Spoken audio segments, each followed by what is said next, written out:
दोस्तों, महर्षि दयानंद के इस मूर्ख अज्ञानी चेले को देखिए, ये किस तरह से संत रामपाल जी महाराज जी के ऊपर इल्जाम से इल्जाम लगाते जा रहा है और कितने बड़े बड़े अपशब्द बोल रहा है नेता मंत्री के लिए और तो और संत रामपाल जी महाराज जी के लिए।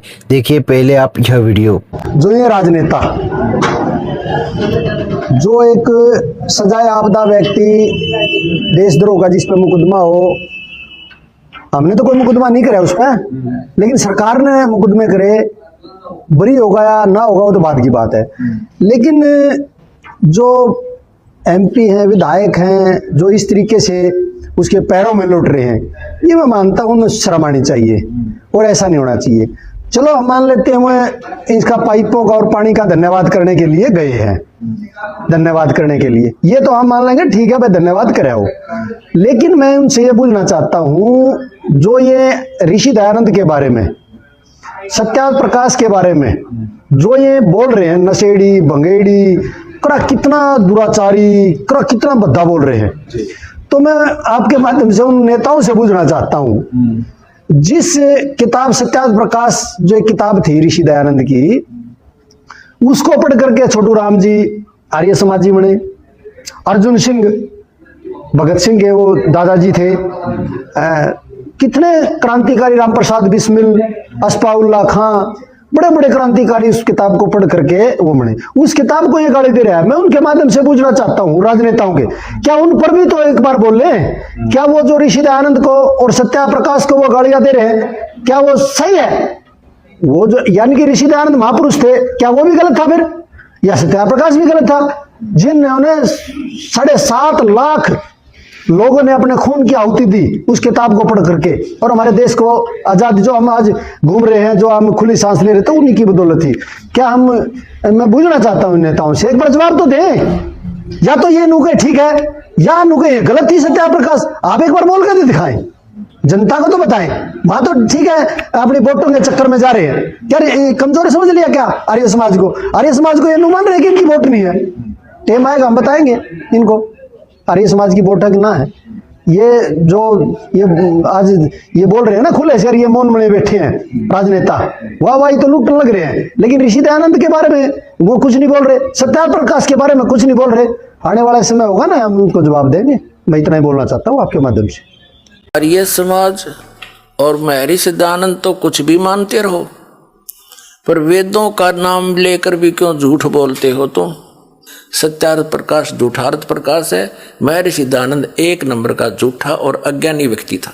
ये देखिएगा, महर्षि दयानंद परमात्मा को निराकार मानते हैं, एक देश में रहने वाला नहीं मानते हैं। ये इनका सत्यार्थ प्रकाश ही आपको फिर दिखाते हैं। ये वही सत्यार्थ प्रकाश है,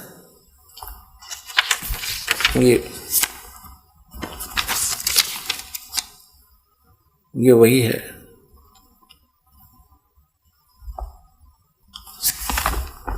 इसके 154 पृष्ठ पर 7वें समोल्लास में 154 पृष्ठ पर यहां देखना, किसी ने प्रश्न किया ईश्वर साकार है व निराकार? महर्षि दयानंद कहते हैं निराकार। ठीक, अब महर्षि दयानंद की तरफ से फाइनल हो गया कि परमात्मा निराकार है, वो मनुष्य जैसा नहीं है, वो किसी एक स्थान पर नहीं रहता। और सत्यार्थ प्रकाश इसका सत्यानाश प्रकाश है। और एक हर्ष की बात है, खुशी की बात है कि महर्षि दयानंद जी वेदों को सत्य मानते हैं और कहते हैं, लिखा है उन्होंने कि वेद में जो लिखा हमें स्वीकार्य है और वेद के विरुद्ध हम किसी की बात को नहीं मानेंगे। अब आपको फिर दिखाते हैं वेदों में परमात्मा कैसा है, देखिएगा। अब सत्यार्थ प्रकाश रख दिया, ऋग्वेद हमने फिर ले लिया। ये है ऋग्वेद, प्रकाशक हैं सर्वदेशी कार्य प्रतिनिधि सभा, महर्षि दयानंद भवन, रामलीला मैदान, नई दिल्ली से। ये अनुवादक हैं आर्य भाषा भाष्य, मुद्रक के prince offset printers 1510 Pataudi house, Triyaganj, Nai Delhi से। ये तो हम पहले पढ़ चुके हैं। ऋग्वेद मंडल नंबर 9 82 के 1 में स्पष्ट हो चुका है कि सर्वोत्पादक प्रभु प्रकाश स्वरूप सद्गुणों की वृष्टि करने वाला पापों के हरण करने वाला वह राजा के समान है। 269 पे है ये और 270 पे राजा के समान दर्शन ये है, देखने में राजा के समान मनुष्य दृश्य है और वो पृथ्वी आदि लोक लोकांतरों के चारों ओर शब्दमान हो रहा है। वह वर्णीय पुरुष को जो दृढ़ भक्त है उसको पवित्र करता हुआ प्राप्त होता है। जिस प्रकार विद्युत सने वाले स्थानों को आधार बनाकर प्राप्त होता है, ठीक है। और वो उद्देश्य क्या लेकर आता है, ये ऋग्वेद मंडल नंबर 9 सूक्त 82 का मंत्र 2। हे परमात्मा उपदेश करने की इच्छा से यानी सच्चा ज्ञान देने के उद्देश्य से आप महापुरुषों को प्राप्त होते हो और आप अत्यंत गतिशील पदार्थ के समान हमारे अध्यात्म यज्ञ को प्राप्त होते हो। आप कबीर देव हैं, कबीर साहब हैं, कबीर अल्लाह हैं, शुद्ध स्वरूप हैं। हमारे पापों को दूर करके हे सोम आप हमको सुख दें। अब इससे क्या सिद्ध हो गया कि परमात्मा बिजली जैसी गति से अति शीघ्र यहाँ आ जाता है। अगर सर्वव्यापक होता तो फिर गतिकरण की क्या आवश्यकता थी। अब फिर आते हम ऋग्वेद मंडल नंबर 9 सूक्त 86 के और मंत्र नंबर 26 में। यह हमने पढ़ लिया पहले आप जी ने। और यहाँ अब हम सिद्ध करते हैं कि परमात्मा एक स्थान पर रहता है। ऋग्वेद मंडल नंबर 9 सूक्त 86 का मंत्र 27। जो परमात्मा ध्रुलोक के तीसरे पृष्ठ पर विराजमान है वहां रहता है, यानी तीसरे पृष्ठ पर सतलोक के जो तीसरा पोर्शन है सबसे ऊपर वहां रहता है। और एक और दिखाते हैं इसी ऋग्वेद के कंसेप्ट क्लियर हो जाएगा आपका। ये देखिएगा ऋग्वेद मंडल नंबर 9 सूक्त 54 चम्मन का और मंत्र नंबर 3। ये क्या लिखा है कि सूर्य के समान जगत प्रेरक यह परमात्मा सोम स्वभाव वाला और जगत प्रकाशक है और सब लोकों को पवित्र करता हुआ भुवनोपरि तिष्ठति संपूर्ण ब्रह्मांडों के ऊर्ध्व माने ऊपर भाग में वर्तमान है। इन्होंने वर्तमान लिख दिया, वहां लिखना था विराजमान है, वहां बैठा है। तिष्ठति माने बैठा है। भुवनों ऊपरी भवनों के सबसे ऊपर, ऊर्ध्व माने ऊपर के भाग में विराजमान है, बैठा है, तिष्ठति, ठीक है, वहां बैठा है। सभी लोकों के ऊपरले हिस्से में बैठा है। ऊपर 4 लोक हैं, एक सतलोक, अलखलोक, अगमलोक और अकैलोक। उन चारों के ही ऐसे 4 रूप धारण करके परमात्मा उनके ऊपरले हिस्से में तीसरे विभाग में बैठा है। अब ये सिद्ध हो गया, एक तो ये सिद्ध हो गया कि परमात्मा नर आकार है, मनुष्य दृश्य है और वो कबीर देव है, एक स्थान पर रहता है। और दिखाते हैं आपको इसी ऋग्वेद मंडल नंबर 9 सूक्त नंबर 96 के मंत्र नंबर 16 से लेकर 20 तक एक विशेष निर्णायक ज्ञान है।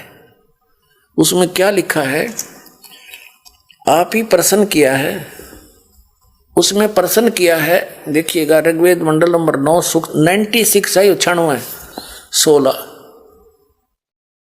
ए परमात्मन सर्वोपरि रहस्य श्रेष्ठ नाम, ये नाम है संस्कृत में। गुह्यम चारु नाम, चारु माने श्रेष्ठ कर दिया, गुह्यम माने सर्वोपरि यानी रहस्य गुप्त, नाम माने नाम लिखना था जो तुम्हारा नाम है, आप उसका ज्ञान कराएं। आपका जो वास्तविक ज्ञान है, गुप्त से गुप्त जो नाम है, आप उसका ज्ञान कराएं। अब वो बताइए कौन सा नाम आपका। अब ऋग्वेद मंडल नंबर 9 सूक्त नंबर 96 के मंत्र 17 में वो समस्या हल करी है, भगवान ने नाम बताया, उसका क्या नाम है देखिएगा, वेद ज्ञान दाता बता रहा है। अब ऋग्वेद मंडल 9 और सूक्त 96 है, 96 और इसका मंत्र 16 हमने पढ़ लिया। आपका नाम बताएं, आपका जो श्रेष्ठ नाम है, यो नाम को नाम में लिखना था, उसका ज्ञान करें। यहां देखिए, अब ये 17 नंबर मंत्र है। इसमें शिशुम जगानम हरंती मदंती सुबंती वहीन मरुतो गणेन कवीर गिरभी काव्यन्या कवि संत सोम पवित्रति रेभन। इसमें ये शिशु शब्द आ गया। अब ये शिशु शब्द यहां कैसे है, इसका परमात्मा ने कहा था कि वेद मेरा भेद है और मैं ना वेदन के माही, और जौन वेद से मैं मिलूं, ये वेद जानते नहीं। अब यहां है कि शिशु रूप धारण करके जब वो परमात्मा प्रकट होता है, 3 स्थिति से हमारी संभाल करता है। एक स्थिति में परमात्मा ध्रुवलोक के तीसरे पृष्ठ पर एक राजा के समान सिंहासन के ऊपर विराजमान है। उसके शरीर से करोड़ सूर्य मिला दे, करोड़ चंद्रमा, एक रोमकूप में इतना प्रकाश है।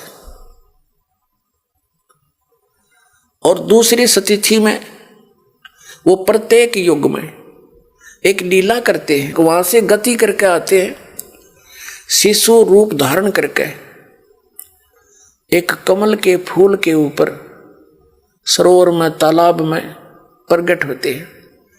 वहां से निसंतान दंपति उनको उठा ले जाते हैं और फिर उस नवजात शिशु के रूप में प्रकट परमात्मा की परवरिश की लीला कंवारी गायों से होती है।